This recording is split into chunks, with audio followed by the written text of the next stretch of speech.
नमस्कार दोस्तों, स्वागत है आप सभी का आपके अपने महायोग टीवी चैनल पर।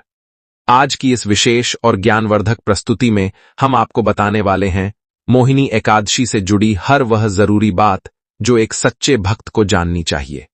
ये केवल एक व्रत नहीं, बल्कि आत्मशुद्धि, संयम और भक्ति का एक ऐसा मार्ग है जो व्यक्ति के जीवन में सकारात्मक परिवर्तन ला सकता है। इसलिए इस पूरी जानकारी को ध्यान से सुनना और समझना बेहद आवश्यक है। साल 2026 में मोहिनी एकादशी का पावन व्रत अप्रैल महीने के अंत में मनाया जाएगा। इस दिन का महत्व विशेष रूप से भगवान विष्णु की कृपा प्राप्त करने के लिए बताया गया है। मान्यता है कि जो भी व्यक्ति इस व्रत को श्रद्धा और नियम के साथ करता है, उसके जीवन से नकारात्मकता दूर होती है और सुख, समृद्धि का मार्ग खुलता है। लेकिन केवल व्रत रखना ही पर्याप्त नहीं होता, इसे सही विधि, सही समय और सही भाव के साथ करना ही इसका वास्तविक फल देता है। जब भी एकादशी का व्रत आता है, तो सबसे पहले उसके समय और तिथि को समझना जरूरी होता है, क्योंकि व्रत का प्रभाव तभी पूर्ण होता है जब उसे सही समय पर किया जाए। इस दिन ब्रह्म मुहूर्त में उठना बहुत शुभ माना जाता है। सुबह जल्दी उठकर स्नान करना, मन को शांत रखना और भगवान विष्णु का ध्यान करना व्रत की शुरुआत को पवित्र बनाता है। इसके बाद व्रत का संकल्प लिया जाता है, जिसमें व्यक्ति यह निश्चय करता है कि वह पूरे दिन संयम और भक्ति के साथ रहेगा। लेकिन यहां एक बात बहुत गहराई से समझने वाली है कि व्रत केवल भूखे रहने का नाम नहीं है। बहुत से लोग यही गलती कर देते हैं कि पूरे दिन कुछ नहीं खाते और सोचते हैं कि उन्होंने व्रत पूरा कर लिया, जबकि असल में व्रत का अर्थ है अपने मन, विचार और व्यवहार पर नियंत्रण रखना। यदि कोई व्यक्ति पूरे दिन गुस्सा करता रहे, दूसरों के बारे में बुरा सोचता रहे या नकारात्मकता में डूबा रहे, तो उसका व्रत अधूरा ही माना जाता है। व्रत के दौरान वाणी और व्यवहार पर नियंत्रण रखना उतना ही जरूरी है जितना भोजन का त्याग करना। कई बार ऐसा होता है कि छोटी छोटी बातों पर हम अपना धैर्य खो देते हैं और किसी को कुछ गलत कह देते हैं। लेकिन व्रत के दिन यह सब बिल्कुल भी उचित नहीं माना जाता, क्योंकि इस दिन किया गया हर अच्छा या बुरा कर्म कई गुना प्रभाव डालता। इसलिए कोशिश करनी चाहिए कि दिन भर शांत रहें, किसी से विवाद न करें और अपने शब्दों का चयन सोच समझ कर करें। अब बात आती है पूजा और ध्यान की। बहुत से लोग पूजा तो करते हैं, लेकिन उनका मन कहीं और भटकता रहता है। मोबाइल, काम या अन्य चिंताओं में उलझा हुआ मन भगवान की भक्ति में पूरी तरह से नहीं लग पाता। ऐसे में पूजा केवल एक औपचारिकता बनकर रह जाती है, जबकि इस दिन की सबसे बड़ी आवश्यकता है एकाग्रता। जब तक मन पूरी तरह से भगवान विष्णु के चरणों में समर्पित नहीं होगा, तब तक व्रत का वास्तविक फल नहीं मिल सकता। व्रत के नियमों का पालन करना भी अत्यंत आवश्यक होता है। इसमें समय पर स्नान करना, साफ सुथरे वस्त्र पहनना, सात्विक भोजन ग्रहण करना और दिनचर्या में अनुशासन बनाए रखना शामिल है। कई लोग इन छोटी छोटी बातों को नजरअंदाज कर देते हैं, लेकिन यही छोटी बातें मिलकर व्रत को सफल बनाती हैं। अगर इन नियमों में लापरवाही होती है, तो उसका असर व्रत के फल पर जरूर पड़ता है। दिन भर के व्रत के बाद सबसे महत्वपूर्ण होता है पारण, यानी व्रत को खोलना। यह भी एक विशेष समय और विधि के अनुसार किया जाना चाहिए। पारण हमेशा शुभ मुहूर्त में ही करना चाहिए और उससे पहले भगवान विष्णु का धन्यवाद करना चाहिए। कई लोग इस बात को हल्के में ले लेते हैं और किसी भी समय व्रत खोल लेते हैं, जो कि सही नहीं है। यदि शुरुआत श्रद्धा और नियम से की गई है, तो अंत भी उसी भावना के साथ होना चाहिए। अब सवाल आता है कि व्रत में क्या खाना चाहिए और क्या नहीं। यह भी बहुत महत्वपूर्ण हिस्सा है, क्योंकि भोजन का सीधा प्रभाव हमारे शरीर और मन दोनों पर पड़ता है। व्रत के दौरान सात्विक भोजन ही ग्रहण करना चाहिए। फल, दूध, सूखे मेवे और हल्का आहार उपयुक्त माना जाता है। तामसिक और भारी भोजन से बचना चाहिए, क्योंकि यह मन को विचलित करता है और ध्यान में बाधा डालता है। दान का भी इस दिन विशेष महत्व होता है। जरूरतमंद लोगों को भोजन, वस्त्र या अन्य आवश्यक चीजों का दान करना पुण्यदायक माना जाता है। लेकिन दान करते समय यह ध्यान रखना चाहिए कि वह सच्चे मन और निस्वार्थ भाव से किया जाए। दिखावे के लिए किया गया दान उतना फलदायक नहीं होता जितना सच्ची भावना से किया गया दान। मोहिनी एकादशी हमें यह सिखाती है कि जीवन में संयम, श्रद्धा और सकारात्मकता कितनी जरूरी है। यह केवल एक दिन का व्रत नहीं, बल्कि एक ऐसा अवसर है जिसमें हम खुद को बेहतर बना सकते हैं, अपने विचारों को शुद्ध कर सकते हैं और भगवान के करीब जा सकते हैं।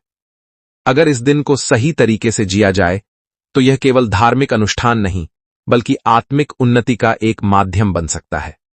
इसलिए जब भी आप यह व्रत रखें तो केवल नियमों का पालन ही न करें, बल्कि अपने मन को भी शुद्ध और शांत रखें। अब आगे बढ़ते हुए समझते हैं व्रत के दौरान भोजन और दान से जुड़ी वह गहरी बातें जो अक्सर लोग जानकर भी अनदेखा कर देते हैं। इस पावन दिन पर सबसे पहली बात जो ध्यान रखने योग्य है वह है सात्विक भोजन। व्रत का असली उद्देश्य शरीर को हल्का रखना और मन को भगवान की भक्ति में स्थिर करना होता है। इसलिए इस दिन फल, दूध, दही, मखाना, सिंघाड़े का आटा, कुट्टू का आटा, साबूदाना और सूखे मेवे जैसे हल्के और शुद्ध आहार का सेवन करना उचित माना जाता है। ये चीजें शरीर को ऊर्जा देती हैं, लेकिन साथ ही मन को भारी नहीं होने देती। जब व्यक्ति हल्का और संतुलित भोजन करता है तो उसका ध्यान भी भटकता नहीं और वह पूरे दिन भक्ति में सहज बना रहता है। लेकिन जैसे ही व्यक्ति इस अनुशासन से हटता है, वहीं से गलती शुरू होती है। कई लोग यह सोचकर लापरवाही कर देते हैं कि थोड़ा सा सामान्य खाना खा लेने से क्या फर्क पड़ेगा।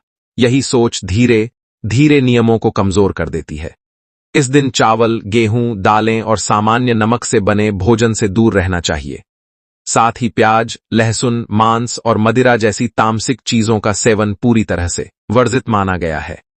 ये केवल शरीर को ही नहीं, बल्कि मन को भी अशांत करते हैं और व्रत की पवित्रता को कम कर देते हैं।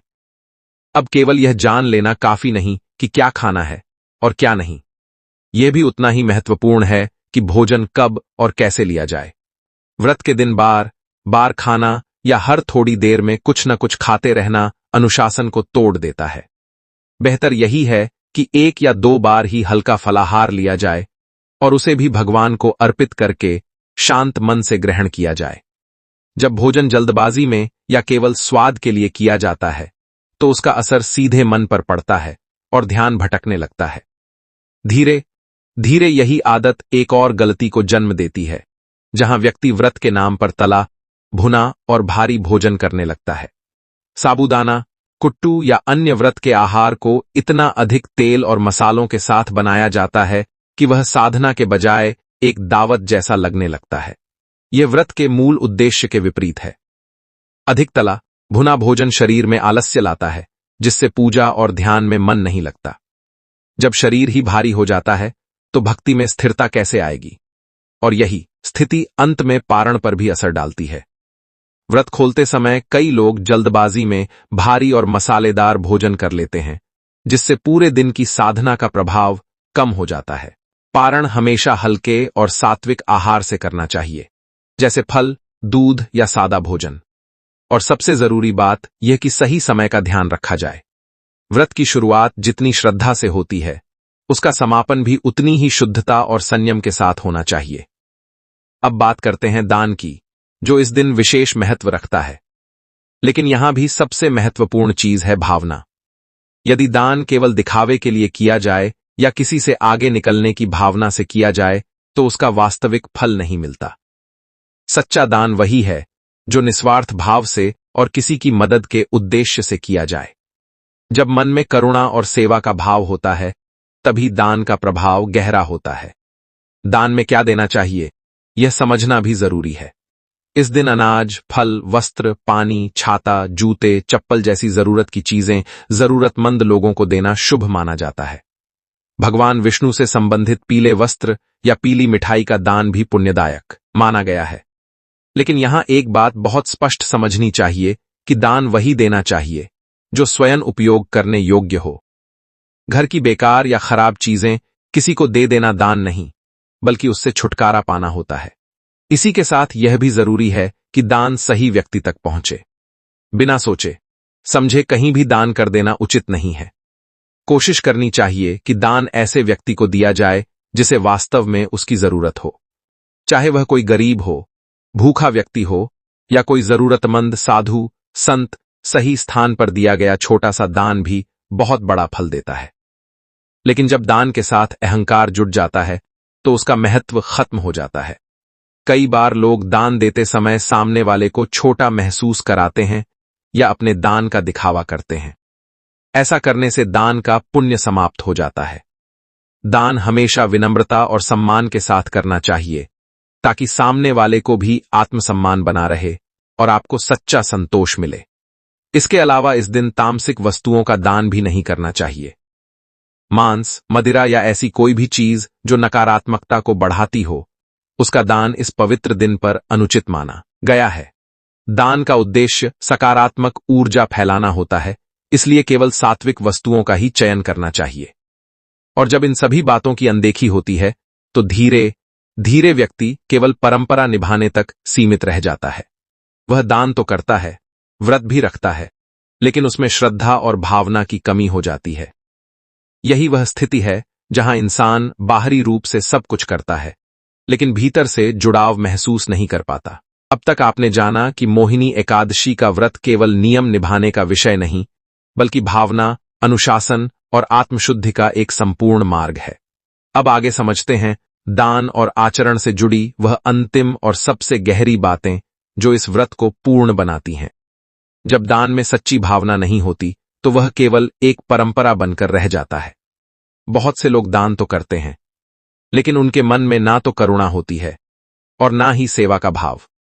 ऐसा दान बाहर से अच्छा दिख सकता है, लेकिन अंदर से खाली होता है। अगर वास्तव में फल पाना है, तो दान दिल से करना होगा, चाहे वह छोटा ही क्यों ना हो, क्योंकि भगवान भावना को देखते हैं, मात्रा को नहीं।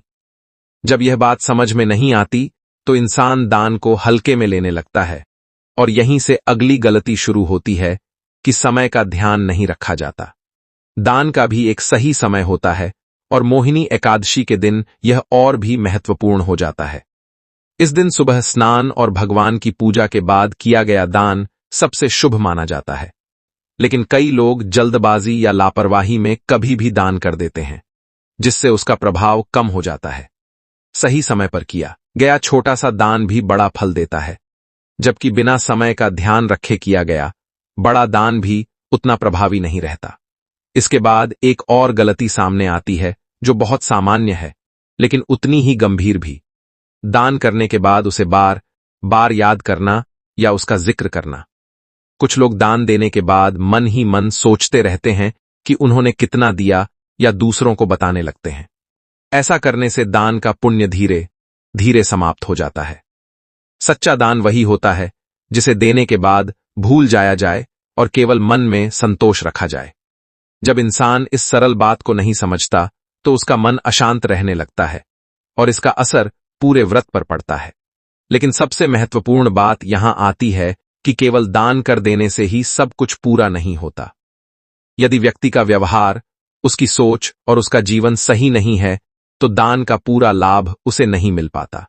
मोहिनी एकादशी का असली उद्देश्य है खुद को सुधारना, अपने अंदर झांकना और अपने दोषों को दूर करना। दान उस यात्रा का एक हिस्सा है, पूरा लक्ष्य नहीं। जब इंसान यह समझ जाता है, तो वह धीरे धीरे अपने जीवन में बदलाव लाने लगता है और सही दिशा में आगे बढ़ता है। अब बात करते हैं एक ऐसे अचूक उपाय की, जिसे अगर श्रद्धा और विश्वास के साथ किया जाए, तो यह व्रत का फल कई गुना बढ़ा सकता है। मोहिनी एकादशी की रात को या फिर संध्या समय एक साफ स्थान पर बैठकर भगवान विष्णु का स्मरण करें। अपने सामने एक दीपक जलाएं, जिसमें घी का उपयोग करें और उसमें एक छोटी सी लौंग डाल दें। इसके बाद शांत मन से ओम नमो भगवते वासुदेवाय मंत्र का कम से कम 108 बार जाप करें। जब जाप पूरा हो जाए, तो भगवान से अपने मन की सच्ची इच्छा कहें और अंत में उस दीपक को अपने घर के मुख्य स्थान पर रख दें।